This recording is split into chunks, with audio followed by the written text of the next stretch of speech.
எல்லாருக்கும் வணக்கம். இன்னொரு நோட்டிஃபிகேஷன் வந்திருக்கு. இந்த நோட்டிஃபிகேஷன் பார்த்தீங்கன்னா, கம்பைன்டாக எல்லா சர்வீசஸில் இருக்கிற சென்ட்ரல் கவர்மெண்ட் சர்வீசஸில் இருக்கிற கான்ஸ்டபிளுக்காக ஸ்டாஃப் செலெக்ஷன் எஸ்எஸ்சிலேருந்து கால்ஃபர் பண்ணியிருக்காங்க. So central armed police force and SSC rifleman, Assam Rifles, sepoy in narcotics எல்லாமே சேர்த்து அனௌன்ஸ் பண்ணியிருக்காங்க. ஸோ இதோட அப்ளிகேஷன் என்றைக்கு ஸ்டார்ட் ஆகுது அப்படின்னா 5/9/2024 ஆல்ரெடி ஸ்டார்ட் ஆகிடுச்சு. என்றைக்கு முடியுது அப்படின்னா 14/10/2024 அடுத்த மாதம் 14ஆம் தேதி வரைக்கும் இருக்குது. ஸோ இதில் வந்து எந்தெந்த யூனிட்லாம் வந்து பார்ட்டிசிபேட் பண்ணுறாங்க அப்படின்னா எல்லா யூனிட்ஸும் இதில் இருக்கிறது இருக்குது. இன் டீட்டெயிலாக நான் சொல்கிறேன். அப்புறம் வந்துட்டு இது பார்த்தீங்க அப்படின்னா தமிழ்லேயே எக்ஸாம் எழுதலாம். 13 ரீஜனல் லாங்குவேஜஸ் இதில் வந்து தமிழ் கூட இருக்குது. ஸோ நீங்கள் தமிழில் எக்ஸாம் எழுத முடியும். அப்புறம் வந்து ஃபிசிக்கல் ஸ்டாண்டர்ட் டெஸ்ட். இப்போ யாரெல்லாம் வந்து போலீஸுக்கு ப்ரிப்பேர் பண்ணிகிட்டு இருக்கீங்களோ அவங்களுக்கு இது ஒரு நல்ல சான்ஸு. எங்களுக்கு பிளேஸ் ஆஃப் போஸ்டிங் வந்து ஆல் ஓவர் இந்தியா போஸ்டிங் தான். நீங்கள் வந்து எங்கெல்லாம் ஒர்க் பண்ணலாம் அப்படின்னா பிஎஸ்எஃப்ல இருந்தீங்கன்னா பார்டர்ஸில் மட்டும்தான் ஒர்க் பண்ண முடியும். ஸோ எந்தெந்த யூனிட்டில் வந்து பே ஸ்கேல் வந்துட்டு pay level 1 and pay level 3 sepoy in NCB அதில் மட்டும் பே லெவல் 3ல் இருப்பீங்க. சேலரி வந்துட்டு ஆல்ரெடி எஸ்எஸ்சி வீடியோஸ்லாம் நிறைய தடவை எக்ஸ்பிளைன் பண்ணியிருக்கேன். ஸோ அதில் ரெஃபர் பண்ணிக்கோங்க. வேகன்சிஸ் பார்த்தீங்க அப்படின்னா BSF border security force. So இதில் மட்டுமே வந்து 13,306 போஸ்டிங். அதுக்கடுத்து CASF central industrial security force. அதுக்கப்புறம் வந்து CRPF central reserve police force. அப்புறம் எஸ்எஸ்பியில் இருக்குது. அப்புறம் ஐடிபிபியில் இருக்குது. ஏஆர்எஸ்எஸ்எஃப் என்சிபி. ஸோ இதில் இந்த என்சிபியில் இருக்கிற அந்த 11 போஸ்ட் மேல் கேண்டிடேட்ஸ்க்கு, ஃபீமேலில் இருக்கிற 11 கேண்டிடேட், மொத்தம் 22 போஸ்ட்டுக்கு தான் சேலரி கொஞ்சம் அதிகம். மற்ற எல்லாத்துக்குமே வந்துட்டு 18,000 இந்த பேசிக் வேலை தான் இருக்கும்.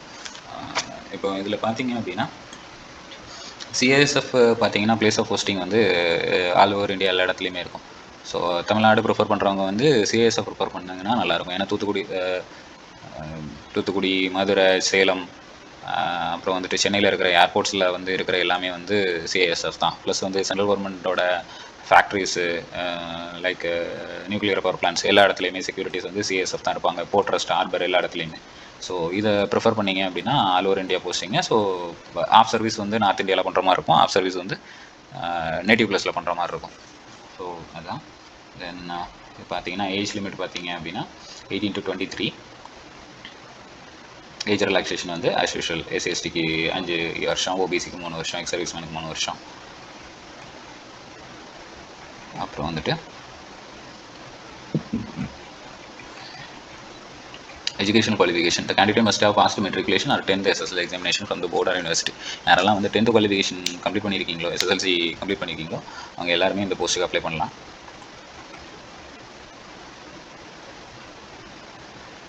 என்சிசி சர்டிஃபிகேட்ஸ் வச்சுருந்தீங்க அப்படின்னா உங்களுக்கு வந்துட்டு போனஸ் மார்க்ஸ் கொடுப்பாங்க 5%.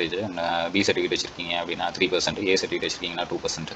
ஸோ என்சிசி ஹோல்டராக இருந்தாலும் உங்களுக்கு எக்ஸ்ட்ரா பெனிஃபிட்ஸ் கிடைக்கும். தென் அப்ளிகேஷன் ஃபீ வந்து 100 ரூபா தான். ஆன்லைன் அப்ளிகேஷன்ஸ் தான்.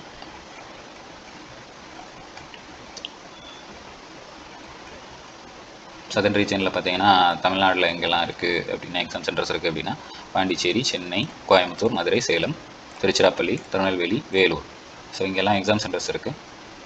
So nearby exam centre select பண்ணிவிட்டு இது பண்ணிக்கோங்க. அப்புறம் வந்துட்டு எக்ஸாம் பேட்டர்ன் பார்த்தீங்க அப்படின்னா computer based examination 80 questions. Maximum mark வந்து 160 மார்க்ஸ். ஸோ இதில் பார்த்தீங்கன்னா ஒவ்வொரு இதுக்கும் ஜென்ரல் இன்டெலிஜென்ஸ் ரீசனிங்கில் 20 questions, general knowledge and general awareness 20, அப்புறம் எலிமெண்ட்ரி மேத்தமெட்டிக்ஸ் வந்து 20, அப்புறம் வந்து English or Hindi language. So English prefer பண்ணிங்க அப்படின்னா அதில் 20. நீங்கள் எக்ஸாம் வந்து இந்த லாங்குவேஜ் பேப்பர் தவிர மிச்சம் எல்லாமே வந்துட்டு தமிழ்லேயே உங்களுக்கு எக்ஸாம் இருக்கும். ஸோ நீங்கள் எக்ஸாம் எழுதலாம். அப்புறம் physical standard test, physical efficiency test. இது கம்பல்சரி. ஏன்னா இது வந்து யூனிஃபார்ம் சர்வீஸுங்கிறதுனால இது கம்பல்சரி. ஸோ இந்த இது வந்து நம்மளால் பண்ண முடியுமா அப்படின்னு சொல்லிட்டு செக் பண்ணிக்கோங்க. ஒரு வேலை இல்லைனா கூட இப்போ ட்ரைனிங் ஸ்டார்ட் பண்ணிங்கன்னா கூட எக்ஸாம் கண்டக்ட் பண்ணுறதுக்கு முன்னாடி, அந்த டெஸ்ட்டுக்கு போகிறதுக்கு முன்னாடி உங்களால் இது பண்ணிக்கலாம். இது வந்து ஸ்ட்ரிக்டாக ஃபாலோ பண்ணுவாங்க. மேல் கேண்டிடேட் வந்து 170 சென்டிமீட்டர்ஸ் இருக்கணும், ஃபீமேல் கேண்டிடேட் வந்து 157 சென்டிமீட்டர்ஸ் இருக்கணும். இதில் வந்து ரிலாக்ஸேஷன் வந்து இந்த கேட்டகரிஸில் இருக்கிறவங்களுக்கு மட்டும்தான் ரிலாக்ஸேஷன் உண்டு. ஸோ இதில் எந்த ரிலாக்ஸேஷனுமே இல்லை. ஸோ நீங்கள் செக் பண்ணிக்கோங்க. இது வந்துட்டு ஒவ்வொரு ஃபார்மெட்டும் கீழே இருக்கும் இந்த நோட்டிஃபிகேஷனில்.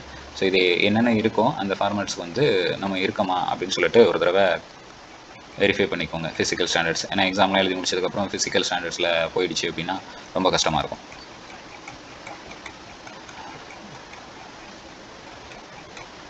ஓகே, அவ்வளோதான். ஸோ முடிஞ்ச அளவுக்கு லாஸ்ட் டேட் வரைக்கும் வெயிட் பண்ணாமல் அப்ளிகேஷன் சீக்கிரம் கம்ப்ளீட் பண்ண பாருங்கள். ஸோ போலீஸ் சர்வீஸ்க்கு ப்ரிப்பேர் பண்ணிட்டு இருக்கிறவங்க இதே கூட கன்சிடர் பண்ணலாம். Thank you very much.